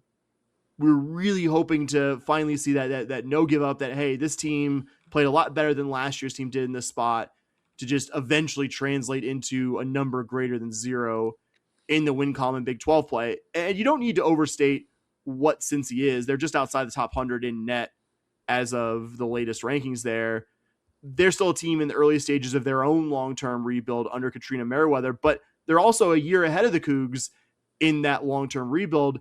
And as we talked about in previewing them, an opponent who was at least capable of beating another lower conference standings kind of opponent, which they did to UCF back in January. So while this was a win we wanted, we also didn't take it as a given. either, that the Cougars are going to be able to pull it out. Exactly. We said if you didn't win this game, it was going to kind of be those final two games to get that first Big 12 win. And glad to just kind of get off the schneid a little bit and get that win. It was really cool to see also how excited the team was celebrating the win with Hunter, how excited Mitchell was, that it happened on Alumni Day as well. You had decorated Cougar women's basketballers from the past like Courtney Taylor, Porsche, Speed, Landry, Kobe Hill, numerous others there. Mitchell inviting them all on the court immediately after the win. Really, really cool. Rest of the season obviously isn't going to be easy. The week we're about to talk about isn't going to be easy, but if you're paying attention, you see Matthew Mitchell laying the foundation here in sort of a similar way as to what Samson did in his first very difficult men's basketball season on Cullen Boulevard, which is not me guaranteeing a carbon copy of Samson's trajectory here, running the men's basketball program for what Mitchell will do for the women. But as we've talked about plenty off air between us, I'm even more convinced now after this win that the department nailed the hire here, getting Matthew Mitchell to come in here and build this program from the ground up. And now you have the pressure off of getting that first Big 12 win, and just excited to see what this program becomes in the long term and excited to see what they can do here in the remaining month and a half or so of the season. Yeah, it's going to be exciting to watch this program. We knew coming into it that I know my hot take was that this team was going to compete for an NCAA tournament bid and make the NIT. I think I knew deep down that probably wasn't going to happen, but you asked for a hot take here. Expectations for what this program is going forward are super high. You have full faith of the speaking for both of us here, Sam, sorry, full faith of the Scott Holman podcast that this program is definitely headed in the right direction. You saw how excited Coach Mitchell was. There was that video, I don't know if I sent it to you, Sam, but of him I saw it. with the microphone. Yeah, I figured you probably did. Of him taking the microphones and yelling at the band to play the fight song, and everyone standing there doing the fight song. It's just a really cool moment. You could just see, you saw him wrap his arm. I'm not sure who it was that he like wrapped his arms around, but like you saw him put his hands over their shoulders and just like take this all in. Can you believe it? We just won a Big 12 game. Really cool to see.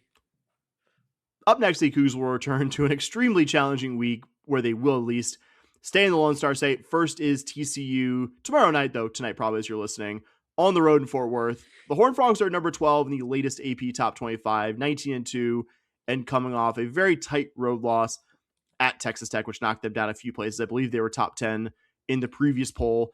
Olivia Miles is the headline player for TCU. Miles was a three-time All-American at Notre Dame who elected to use her final year of college eligibility to bolster her already pretty serious pro prospects, but I think most importantly, potentially enter the WNBA draft at a time where rookies are going to be due to make much more than they would have if she had entered after the most recent season finished. Miles has looked every bit the National Player of the Year candidate, averaging 19.7 boards and just under 2 steals per game for the Horned Frogs. I think what makes them so dangerous, though, is that they have Miles and fellow super senior Marta Suarez, who previously played for Cal and Tennessee.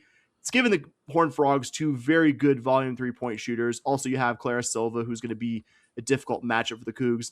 In the low post, I think my general thoughts or expectations here pretty much the same as they were for Baylor. Hoping the Cougs can keep it to a respectable margin, but not judging a result from Fort Worth too harshly. Yeah, exactly. I was at the TCU game last year, and that game was an absolute butt whooping. So I just wanted to be closer than it was last year. Like, I know that sounds like a very boring kind of way to do it, but a respectable game here would be in that Baylor margin. I think if you do that, then you're doing really, really, really well, and that shows a lot of progress for where this program's headed. Yeah, exactly where I am. Doesn't get that much easier over the weekend, though. The Cougs will at least be back at home hosting number 18 Texas Tech at the Fertitta Center in the first matchup in Lubbock. I think one of the stronger Cougar performances of the season, maybe one of the strongest on the road, kept it fairly close to the first two quarters, ultimately falling by, I think, a pretty respectable 71-59 final margin in Lubbock. We'll say this Lady Raiders team are very road tested. They're 6-1 in true road contests this season. Recently beat pretty good Utah squad by 28 in Salt Lake. Not much new to talk about personnel wise. Still have super senior Ole Miss transfer Suda Collins will be one of the best 3-point shooters the Cougs see this season. Collins is technically a bench player, but is one of those bench players who obviously plays a much bigger role than your standard bench player. Bailey Maupin, just a great all-around scorer as well. Curious if the Cougs can play the Raiders even closer in Houston, where obviously the Cougs have been a lot better, but won't be too harsh if the Cougs ultimately come up second best to a top 25 opponent, upper part of the Big 12 level opponent that I think we do would be a challenge to compete against at this point. Yeah, same kind of vibes as the TCU game. Like you said, held it to 12 in Lubbock. Maybe you would love to see a single-digit loss here, but I'm not holding my breath for it. And for the third episode in a row, we will go over the Diamond and preview. I guess we're not going over the Diamond for the third episode in a row, but for the third episode in a row, we are going to preview a Cougar sport that is about to start their season. This week, as kind of alluded to, is Cougar softball program ending a much needed refresher under first-year head coach Chrissy Schoonmaker with I would say actually fairly similar roster to the one that you had a season ago.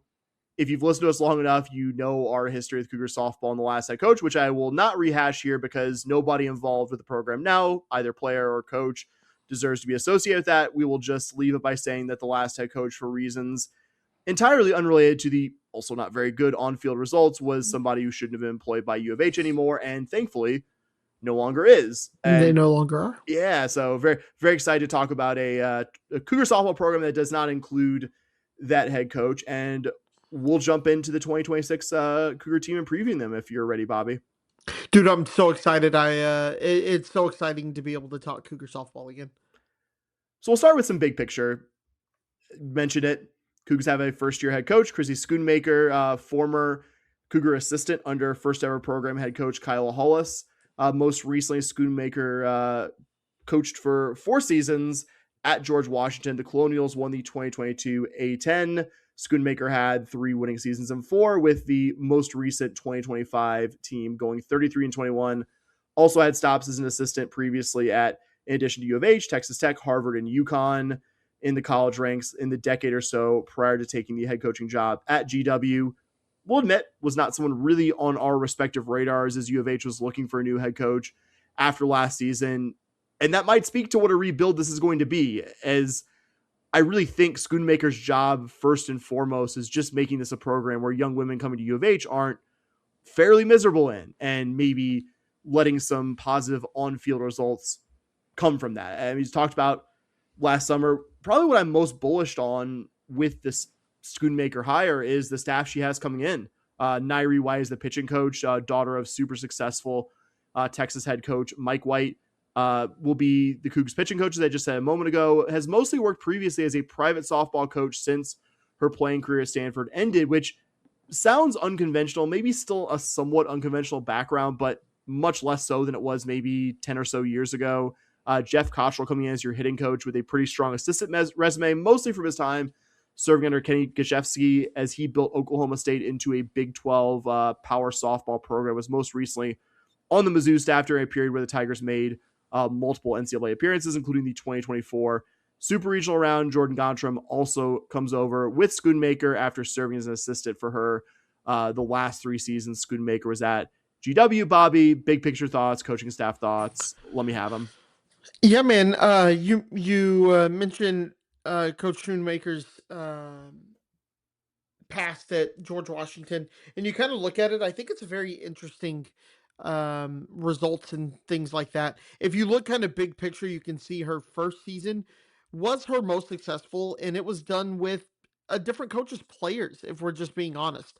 But the next year came a big drop off, but you saw her teams improve every year. And that's kind of what you're hoping for here. I don't think any of us are too delusional in thinking that the softball program is, we didn't lose the coach because they were poached from somewhere else, poached by another school, and they are going to just kind of come in, and they did a good job of keeping the roster, which coach did. But, you don't have that kind of built in where there wasn't a lot of success before her and the previous coach got poached. You definitely know that you're in for a rebuilding situation here, just like you've kind of seen with a lot of our new coaches. I don't expect success to happen immediately, just like I didn't expect it with Coach Mitchell. I didn't expect it with Coach Cat with tennis. You can't expect it right away, especially where these programs are. But I'd love for it to look different this year, like soccer this year, right? Maybe soccer did look better, but soccer wasn't the best team in the Big 12 or do anything too crazy like that. They didn't even make the Big 12 tournament, but it looked different out there. They won games that they won games that they didn't win the year before, and they competed a lot closer. You might remember soccer with that TCU game, with the Texas Tech game, where you saw Tech kind of get stressed out as I was watching it. Women's basketball this year, winning games that they didn't win last year, and just competing and playing teams like Baylor closer. That's what I'm hoping for this year with the new coaching staff and with the changes in the program. And the preseason expectations for this team are admittedly pretty modest for 2026 when the Big 12 released its preseason softball conference team and poll. No U of H players were picked to the all-conference team, and the Cougars were picked to finish 11th out of 11 Big 12 softball playing programs. By the way, no surprise, over a third of the preseason team comes from the defending national runners-up, Texas Tech. And not a Big 12 softball expert here, but if I removed my own biases, I'll admit I'd probably have the Cougs 11th out of 11 too, just based on proven players, returning production, and just that's where we are right now. This is a true from the ground rebuild for Cougar softball. And I think we'll start with the aspect of this team that we probably have the most questions about: the Cougar pitching staff and what you have in the circle this season. Bobby, tell us what you've been able to find out about the Cougar Arms. Hey, Sam, I need you to stop me if we've ever previewed the softball program and said the biggest question mark coming into the season is who's getting the ball in the circle. Have we ever had that discussion before? A few times. You bring back arguably your best pitcher in Nicole Bodo, but she gave you 12 starts and 20 appearances overall. She gave you 2 complete games, which is good, I guess. But she had a whip of 1.77. That's not good in baseball, let alone in softball. That was third best on the team last year. You also bring back Paris Lehman, who had your lowest ERA, but didn't have nearly enough appearances in the circle to really give you the confidence that she's going to take that step forward this year. You're kind of hoping that the new pitching coach, Nairi White, can unlock something in this staff. I think you and I were both heading into transfer portal and things like that, kind of looking for something more in way of transfers or something like that. But I think to the point that we kind of talked about, it kind of shows the status of where this program is right now, that why would you want to transfer to Cougar softball right now? Like, what innings? Yeah, like you're going to be able to play. And in softball, it's a lot different than like football or basketball where PT can get you to the next level, right? Like, yes, there's a professional softball league, but like we all know what the deal is. But like, it's just, you want to go to a place where you're going to win if you're going to transfer and have a good time. And like, it hasn't been shown to happen here yet. So if you're a pitcher, why would you transfer here? So I totally understand it. I would have liked to have seen more. It scared me going through previewing this pitching staff going, what do you have? It's still a lot of, hopefully we score a lot of runs, bud. Last season, you had a 5.37 team ERA, opponents at 300 against Cougar pitchers, which are both extremely high numbers for a sport as relatively low scoring as softball. If your frame of reference for the stats I just mentioned is more for baseball, that's like a 7 or 8 team ERA for baseball, I would say, almost the equivalent of. The good news is, you mentioned it, Nicole Bodo back from last year, Gigi Solis, who was your ERA leader, back.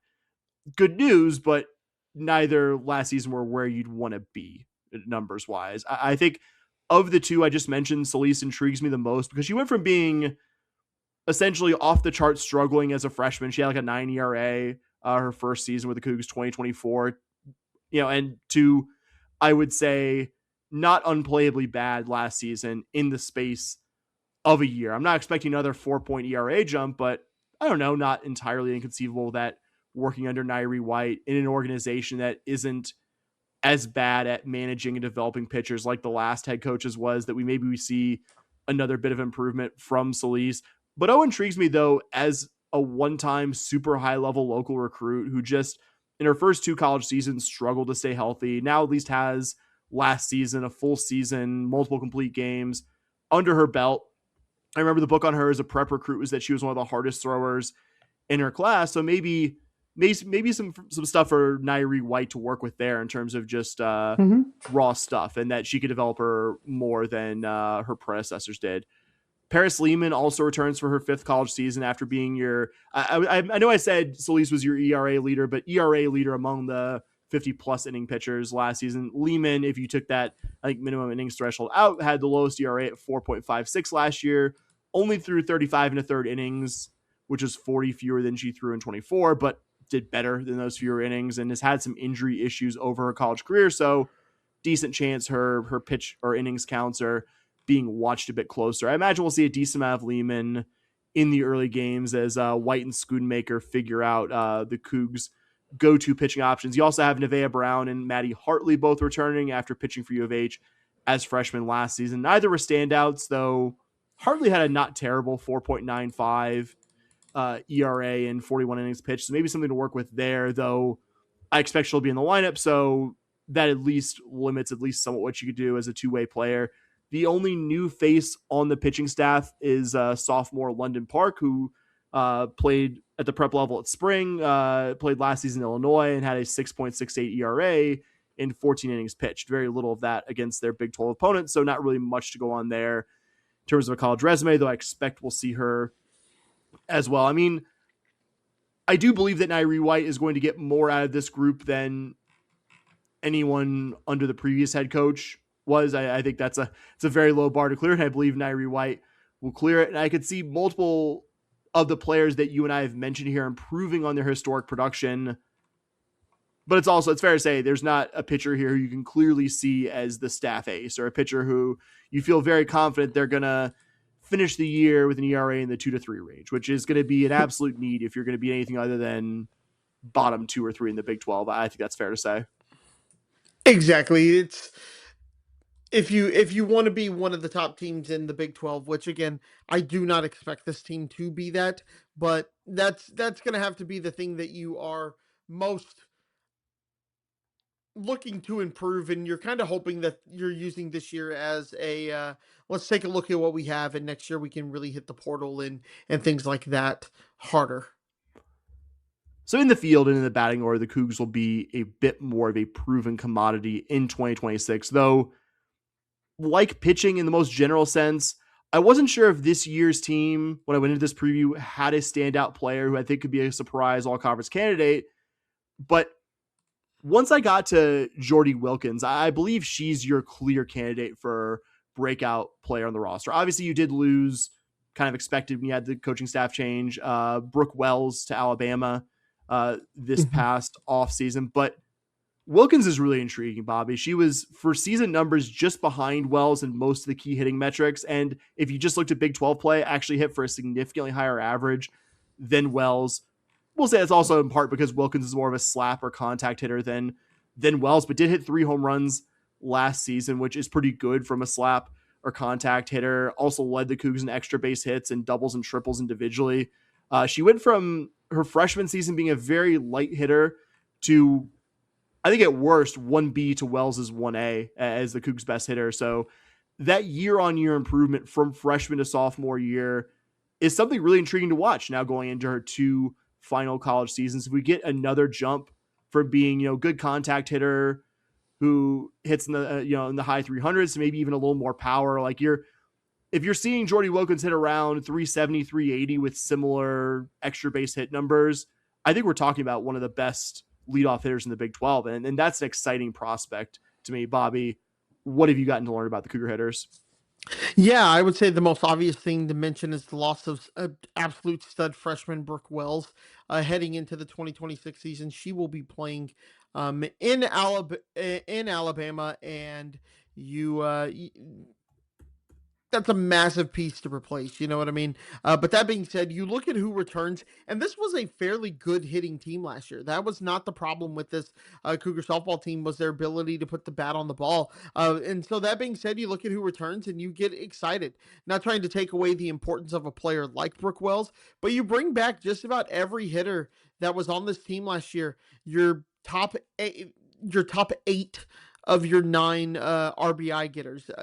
Everybody but Brooke Wells pretty much returns, and so you're gonna get a lot of performance out of them, and you're gonna see good results from the plate. Again, the question with this team becomes pitching, but I felt that you bring in transfer Kylie Griffin to supplement the offense and help reduce the pain of losing Brooke Wells. And I think you've got a pretty good chance to be able to put up a lot of runs this year. Really excited also about junior McKenna Mitchell. Was just one behind Wells for the team home run lead last season. Also second on the team at RBI. Led the Cougs with 4 home runs in Big 12 play last season. And last season was her second in college, but her first one was playing pretty sparingly for Tech in 2024. So really, 2025 was her first full season with a significant number of college at-bats. And I think taking that into account, 279 with over 900 OPS and 9 home runs, that's exciting. Like, that's a good base to build on. You also have last year's primary starter at second base, Bethany Aguilar. She's back for 2026. I think that's exciting.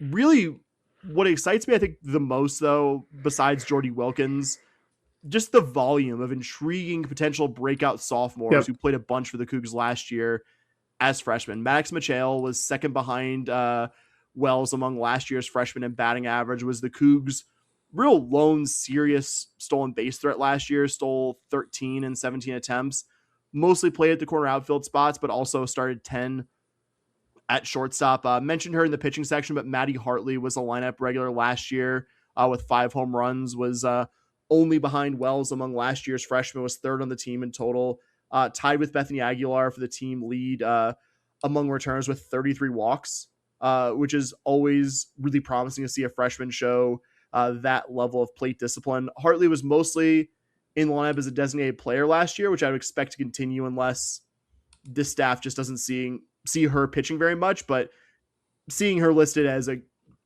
a utility player and pitcher, I expect we'll see her fill both roles with the Cougs. You also have Isabel Cintron back after starting 41 of 47 at catcher for you, and you could see the effects of having a freshman catcher. The Cougs struggled a lot more with opponents taking bases than vice versa, but showed impressive plate discipline, hit 233 for her freshman season. Doesn't like jump off the page at you, but I think those two things together and playing a premium defensive position, I think there's enough there to be intrigued. You also have Ariel Redmond, who is your primary starter at right field back among these group of rising sophomores. And I think you could see all of last year's regular outfield stars return where they were, with Wilkins and Michael playing the corner spots and Wilkins in center field. So just the volume of intriguing hitters you and I have talked about, it's basically a full lineup. Like you feel pretty good about what you have. That's kind of what I was saying, is like, you lose your best player, but you keep pretty much every other contributor that you had on this team last year. They're still playing for you this year. You also have players who played a fair amount last year, but weren't, I'd say, close to every game starters. Mandy Esmond and Gabby Rawls from the seniors, junior Kaylee Prudhomme as well. If I had to guess, Esmond is the most likely this group to become a regular in 2026, just because she has experience playing both middle infield spots. New staff didn't go as heavy into the portal. You mentioned Kylie Griffin from A&M being the lone add from the portal to the position player group. Griffin did play a decent amount in 2023 for a really good Ooh La La team as a freshman. Didn't play a ton the last 2 seasons for the Aggies. We'll say was recruited to Ooh La La by current Tech head coach Jerry Glasgow, a good eye for softball talent. Will certainly Griffin get a more regular chance for at-bats here at U of H, but there are enough returning players with this group that I don't feel like, oh yeah, it's a guarantee that Kylie Griffin's going to walk in and be one of your top hitters, because you have so many intriguing returning hitters. Yeah, agreed wholeheartedly with that. There are 7 freshmen who are listed on the roster.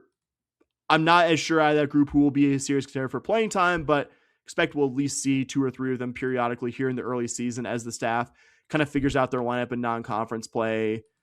Not much in the way of proven power hitting, but you were also so young last season that it's not impossible that some of the players we talked about maybe develop a bit more there.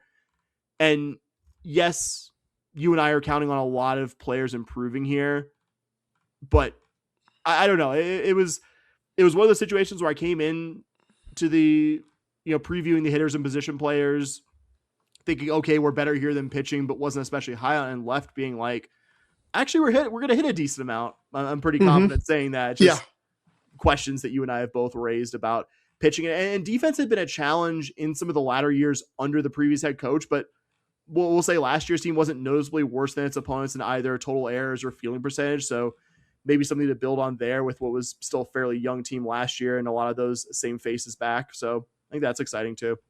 Yeah, like I said, you're just defensively, I thought they were pretty good last year. I don't think the Cougs were super exceptional, but you bring back all that production from the plate. You bring out everything that was good with this team is still here this year because you didn't lose a ton, right? You lost your best player, but everyone else is pretty much still here. So it's going to be interesting, in my opinion, to just watch what this coaching staff does overall with pretty much the same roster.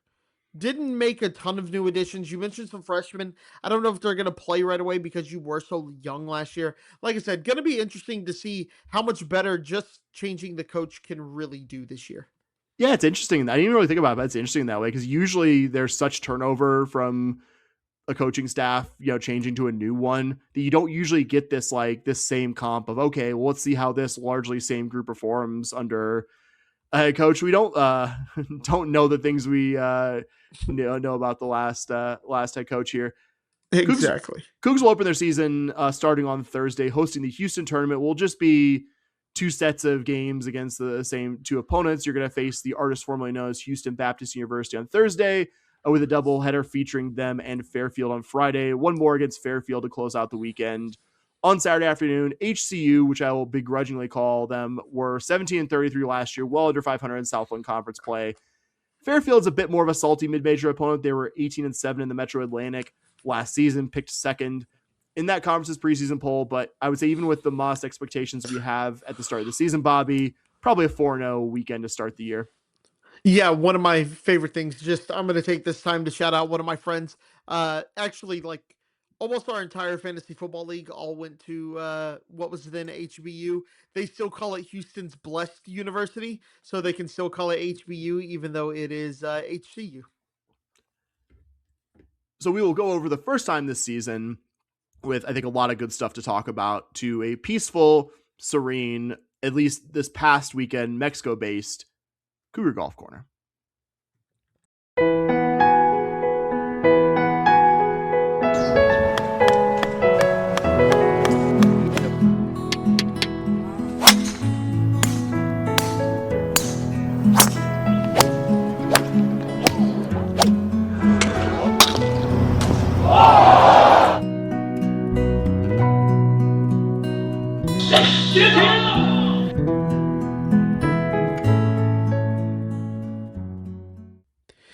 Well, as Sam alluded to, the Cougs traveled south to Mexico to participate in the Collegiate Invitational.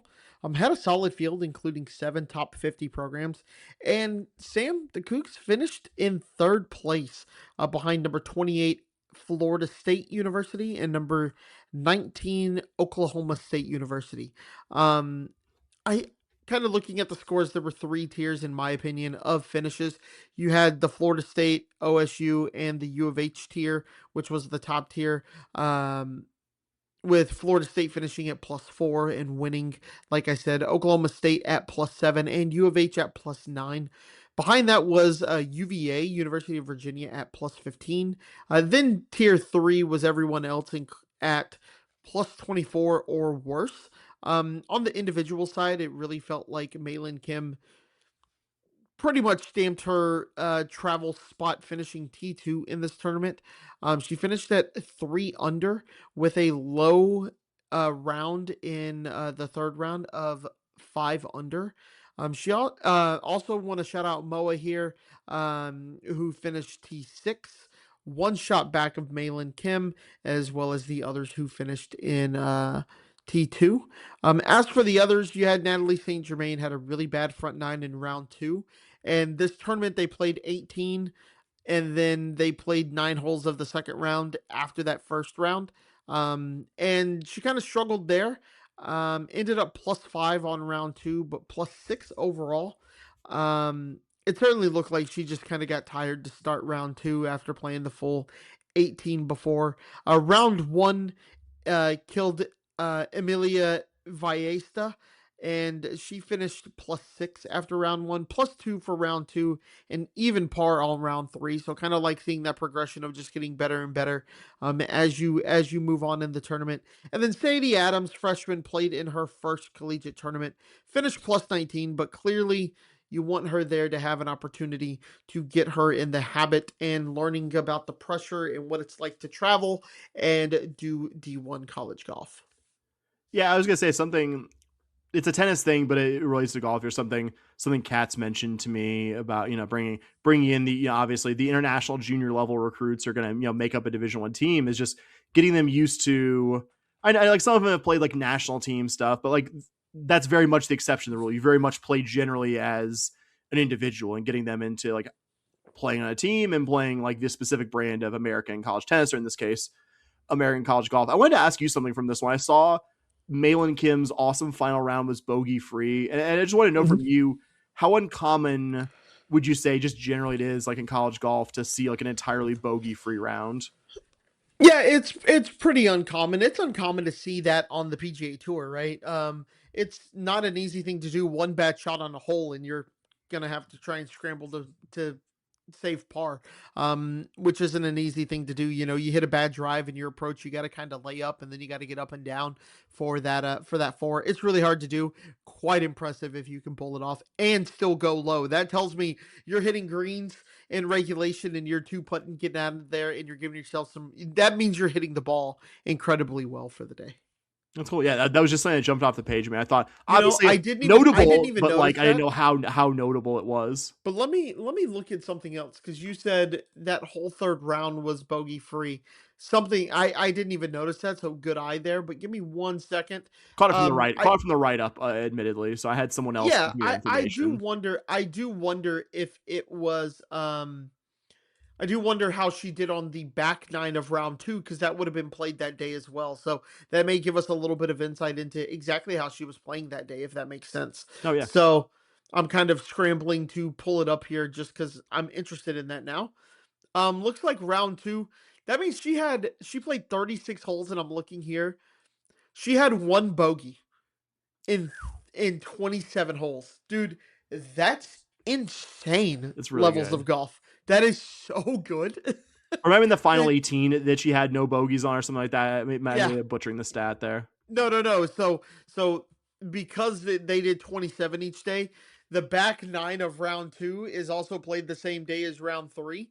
So you look through, that means for the day, she was even. She shot 5 under on the day in 27 holes. That is crazy, dude. That's wild. Really, if you look at this whole tournament, she had 4 bogeys for the entire tournament. That's pretty salty, man. 54 holes of golf, right? Yeah, 54 holes of golf. So like less than 10% of the holes. That's crazy. Yeah, that's crazy, man. That is such good golf. And then, like, to blow your mind even more, like, she didn't win. Like, she lost by 2. Like, that's crazy. No doubt.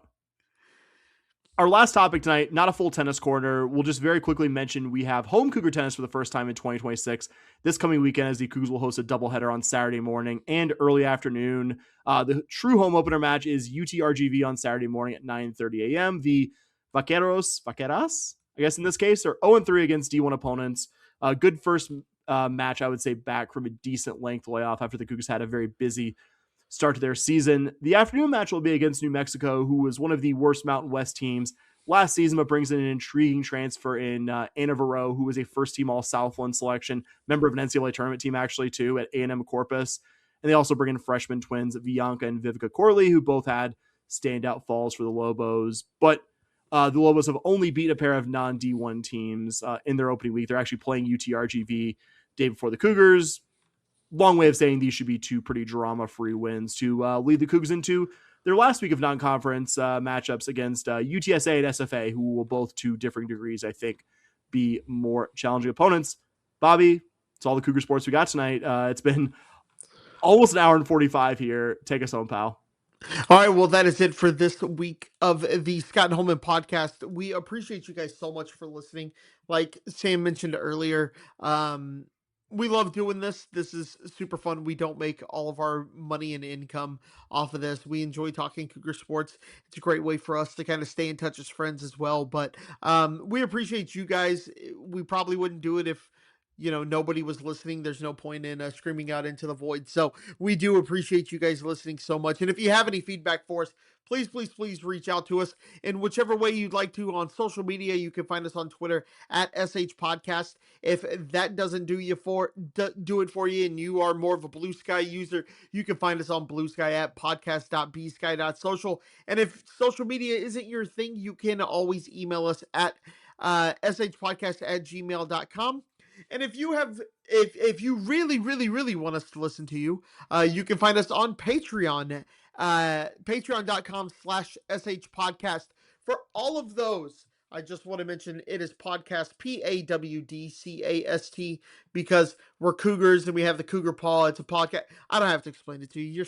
You're smart. You're listening to this. So you've listened to an hour 45 of Cougar content. You're a smart person. No, but in all seriousness, $5 a month gets you our premium content. We appreciate you guys so much. And Sam, what do we always say here, buddy? Go Cougs. All right. Go Cougs! Let's go!